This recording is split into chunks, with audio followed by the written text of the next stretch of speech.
우리는 지금 알렉산드리아 배에 있는 사람들이 유라굴라 강풍 속에서도 죽지 않고 어느 섬에 도착한 모습을 보이고 있습니다. 오늘 본문에서는 그 섬이 어딘지를 얘기를 하고 있습니다. 그것은 바로 멜리데라는 섬이었습니다. 바로 오늘 우리가 주목할 부분도 바로 이겁니다.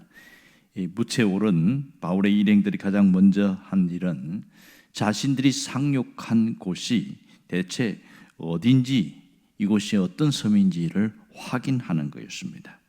자, 이 확인 결과 멜리데 섬은 오늘 지명으로는 몰타 섬입니다. 이 몰타 섬은 로마 시실리아 섬에서 약 100km 남쪽으로 떨어져 있는 곳이 있습니다. 그러면 이 몰타 섬, 그러니까 멜리데 섬에 누가 살고 있었냐는 것이죠. 이 멜리데 섬의 역사를 보니까 주전 1000년경에 페니키아 사람들이 이주해 와서 여기에 살기 시작했습니다. 그러다가 BC, 그러니까 주전 218년에 로마가 이 멜리데 섬을 식민지화했습니다.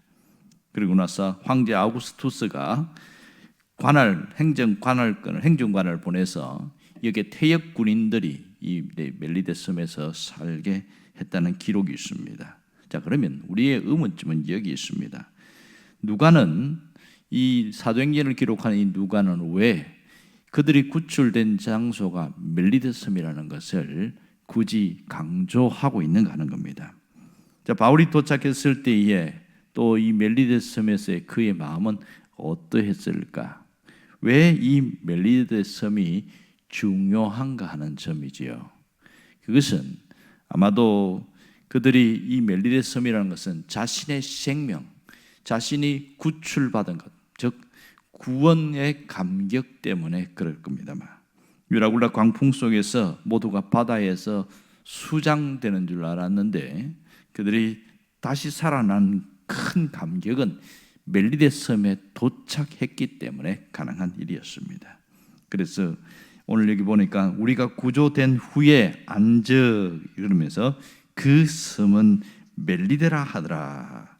이것은 다시 가슴에 벅찬 감격에 대한 것을 기록한 것이죠. 우리는 그냥 읽지만 이것을 기록한 사람은 굉장한 감격에 빠졌습니다.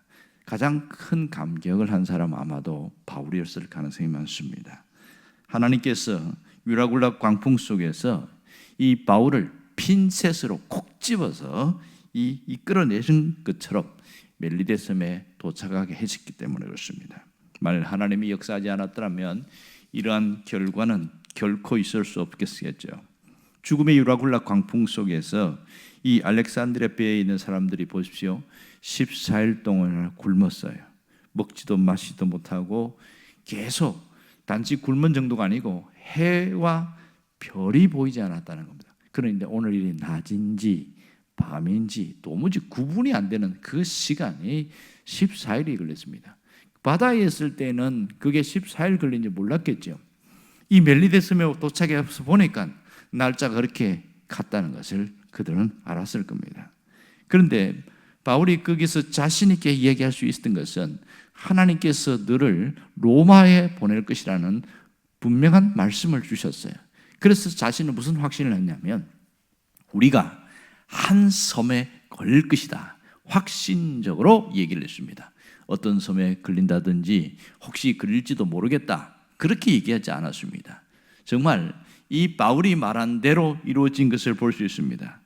이 지금 바울의 일행들이 지금 출항한 곳이 어디예요? 그레데 섬이었습니다. 멜리데 섬과 그레데 섬은 약 800km 떨어진 곳에 있었습니다. 그들이 여기 온다는 것은 사실은 불가능한 일이었죠.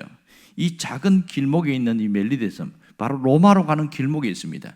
그 위에 북쪽에 시실리아 섬이 불과 100km쯤에 있으니까 말입니다. 여기에 온다는 게 있을 수 없는 것이죠. 어떻게 이게 가능할 것인가?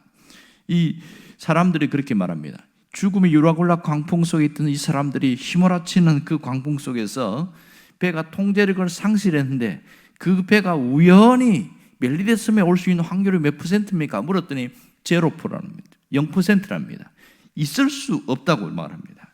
왜냐하면 이 방향을 알 수가 없었고 배의 통제력을 상실했기 때문에 어디로 갈지 아무도 모른다는 거예요. 바다의 폭풍밖에는 알 수 없다는 겁니다. 그래서 이 배가 동쪽으로 가면 다시 이스라엘에 있는 팔레스타인 쪽으로 흘러갈 가능성도 있고요. 그리고 북쪽으로 올라가면 저희 그리스 쪽에 있죠. 지금 터키 쪽에 다시 그쪽으로 올라갈 수 있다는 거예요.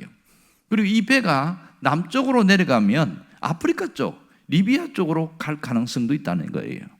그리고 이 배가 서쪽으로 가면 저 스페인 쪽으로 그렇게 얼마든지 흘러갈 수 있는데, 희한하게 로마에서 불과 그 시실리 섬 바로 100km 점에 있는 그 멜리데 섬에 도착한다. 이게 가능하냐는 거야. 있을 수 없는 일이 일어났다는 겁니다. 찾아보니까 이 지중해 섬 전체에서 멜리데는 바로 점 하나에 불과했습니다. 멜리데 섬의 전체의 길이가 29km였고 너비는 15km에 불과했습니다. 지금 알렉산드리아에 있는 이 지중해를 보면 그들이 이 지중해 바다가 얼마나 큰지를 확인해 보니까 어마어마하게 큰 것을 확인했습니다. 그러니까 지중해는 이 아프리카 대륙과 아시아 대륙, 유럽 대륙을 연결하는 사기 세 가지를 바다에 끼고 있지 않습니까? 그러다 보니까 약 지중해가 동서의 길이가 4,000km에 이르렀고 최대 남북의 길이가 1,600km였습니다. 총 면적은 297만 km, 약 297만 km, 어마어마한 면적이죠. 우리 남한 면적이 약 10만 제곱킬로미터니까 297만 km면 남한의 약 30배 되는 그런 큰 면적입니다. 그런데 이 멜리데 섬은 겨우 435제곱킬로미터예요. 얼마 안 됩니다. 지중해 전체 면적에 비하면 0.015 정도 됩니다. 0.015% 그렇게 작은 섬입니다. 그러니까 어떤 분이 이걸 이렇게 표현하더라고요. 가로 세로 10m의 나무판에 생각하면서 가로 세로 10m가 총 면적이 약 100제곱미터거든요. 그러면 거기에서 0.015%는 얼마쯤 되느냐? 마치 가로 세로의 그러니까 10m니까 3.5mm 이렇게 나는 거예요. 3.5mm. 가까이 가서 보지 않으면 안 보이는 것이 바로 그 정도입니다.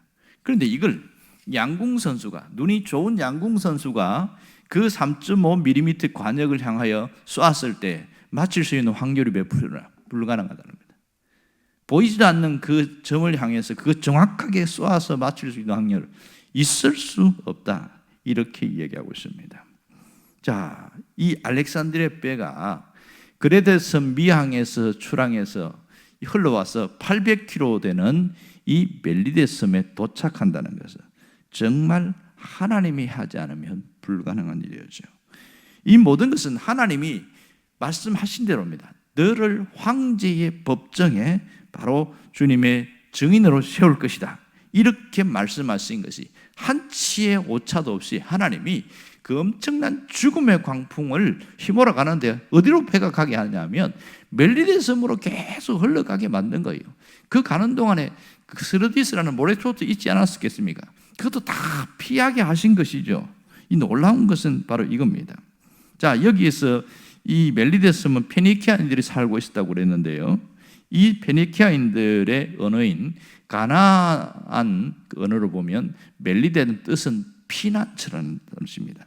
그러니까 하나님이 태초부터 로마로 향하는 이 길목에 이 멜리데 섬을 바울을 위한 피난처로 하나님께서 예비해 두셨다는 것을 알 수 있습니다. 죽음의 유라굴라 광풍 속에서도 바울이 탄 이 알렉산드리아 배가 정확하게 이 멜리데 섬에 도착할 수 있도록 미리 준비하신 것이죠. 바울이 사도행전 27장 26절에 보면 우리가 한 섬에 걸리리라 이렇게 확신적으로 얘기했는데 그 섬이 바로 오늘 이 멜리데 섬이었다는 것을 알 수가 있습니다. 놀라운 것은 하나님은 바울의 확신에 그대로 하나님이 응답하심을 알 수가 있습니다. 정말 이 핀셋으로 탁 찍어서 갖다 놓지 않으면 이런 일은 불가능한 일이었을 겁니다. 그러나 바울이 이 모든 이 확신 가운데서 있었던 대로 하나님이 하셨습니다. 여러분, 신앙생활에서 확신이 있는 것과 확신이 없는 것은 굉장한 차이가 있는 것을 알 수 있습니다. 확신이 없으면 늘 무슨 일이 생기냐면 의문이 생기는 거예요. 내가 지금 이 가는 게 맞는가? 그리고 이게 끝이 어떻게 될 건가? 불안한 거예요. 그러다 보니까 갈등이 많을 수밖에 없어요. 끊임없이 갈등하게 됩니다. 여러분, 그런 것과 같아요.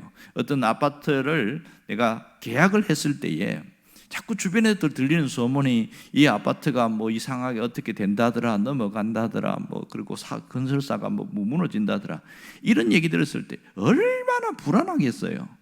처음에는 다 좋을 것이라고 생각했는데 자꾸 이상한 소리가 들리는데 정부의 방침이 뭐 금리가 없다, 올랐다니 이러니, 그러면 뭐 아파트 하나 계약해놓고 계속 불안에 떠는 거예요. 이거 그 어떻게 될지 물어보니까 답이 없고, 이렇게 되는 것과 똑같습니다. 여러분, 신앙생활에서 하나님의 말씀으로 확신을 갖는 것은 굉장한 능력입니다. 바울은 천사를 통하여 말씀하신 그 하나님의 말씀을 확신을 가지고 우리가 환섬에 걸릴 것이라고 선언했는데 그대로 됐지 않습니까?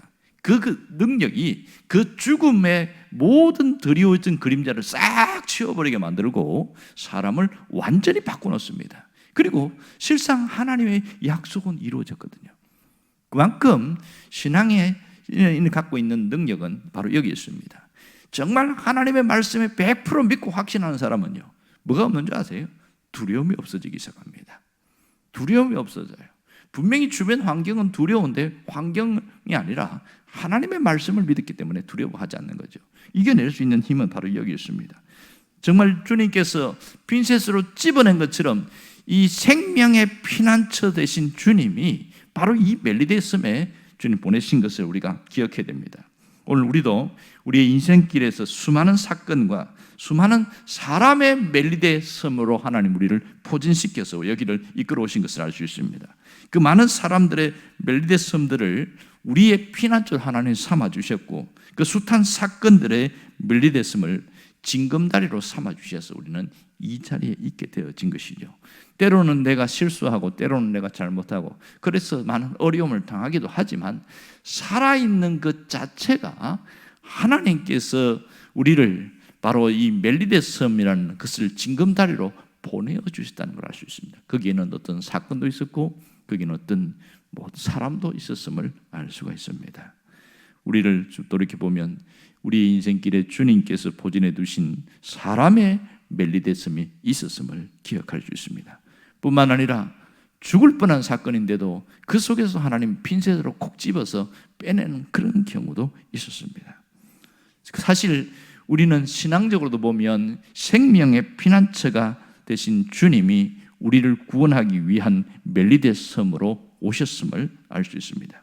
우리 인생의 멜리데섬이 되어 주시기 위해서 이 땅에서 오셔서 십자가에서 제물이 되어 주셨고, 그리고 사흘 만에 다시 살아나셔서 부활하셔서 우리는 알고 있습니다. 우리는 주님을 생명의 징검다리로 삼아서 우리가 거룩한 하나님의 자녀로 설 수 있게 되었던 것이죠. 이것은 주님이 우리의 멜리데섬이 되었기 때문에 가능한 일이었습니다. 외형적으로 보면 0.015%밖에 되지 않는 그런 것에 불구하고 하나님이 우리를 이끌어 가셨음을 알 수 있습니다. 그러므로 하나님이 내 삶을 이끌어 가실 것을 믿는다면 여러분, 인생의 멜리데섬을 하나님께서 징검다리로 우리를 연결해 줄 것을 믿을 수 있는 겁니다. 그렇다면 우리의 내일의 삶은, 우리의 인생의 최종 목적지인 천국의 삶은 새롭게 달라질 겁니다. 앞으로 내가 가는 그 모든 길에도 이 인생의 징검다리인 멜리데섬을 하나님이 준비해 두실 것이다, 예배해 두실 것이다, 그것을 믿으면 우리는 흔들리지 않는 것이죠. 누구처럼요? 바울처럼 우리가 한 섬에 걸릴 것이다, 이 확신을 가진 것처럼 말입니다. 여러분, 확신을 가졌다고 해서 고난을 안 당하는 건 아니었습니다. 바울이 그런 확신이 있었지만 여전히 죽음의 여로갈로 광풍 속에서 이리 뒹굴고 저리 뒹굴고 힘들었던 건 사실이에요. 그러나 달라진 건 뭐냐?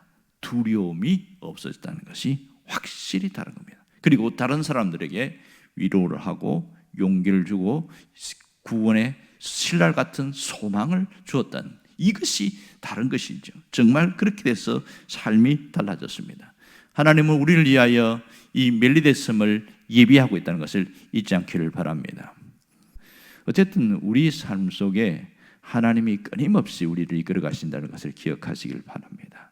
가장 중요한 것은 아까 말씀드린 것처럼 신앙인이 가진 확신입니다.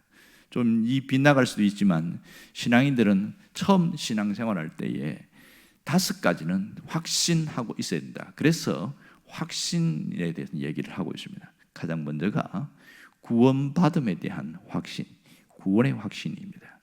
이것이 없으면 신앙생활 내내 끊임없이 흔들릴 수밖에 없다는 것이죠. 또 하나는 기도 응답의 확신입니다. 내가 지금 기도하고 있는데 응답이 될 것인가 말 것인가, 확신이 없는 사람은 기도하면서도 기도 끝난 이후에도 의문이 생기기 시작합니다. 하지만 하나님은 반드시 응답하시는 기도 응답의 확신이 있는 사람은요, 기도하고 맡길 줄 압니다. 그리고 또 하나는 사죄의 확신입니다. 죄 사함의 확신이죠. 우리가 살면서 짓는 죄가 얼마나 많습니까? 하지만 하나님 앞에 나오면 모든 죄가 용서받는다는 그 사죄의 확신이 있는 사람은 불안해하지 않습니다. 하나님 앞에 나오는데 막 두려워하고 벌벌 떨지 않습니다. 하나님이 용서해 주신 걸 알기 때문이죠. 더 놀라운 것은 바로 하나님이 우리를 인도하실 것을 믿는 인도의 확신입니다. 우리 끝까지 천국까지 인도할 것을 믿는 것이죠. 또 하나는 우리가 이 땅을 살아가면서 끊임없이 전쟁을 하게 되죠. 영적인 전쟁, 보이지 않는 전쟁을 하는데 하나님이 반드시 우리를 승리하게 하실 것이다. 이 승리의 확신이 대단히 중요합니다. 그래서 인도와 승리의 확신은 하나로 얘기하는 사람이 있습니다. 이만큼 신앙생활에서 확신이 얼마나 중요한지 몰라요.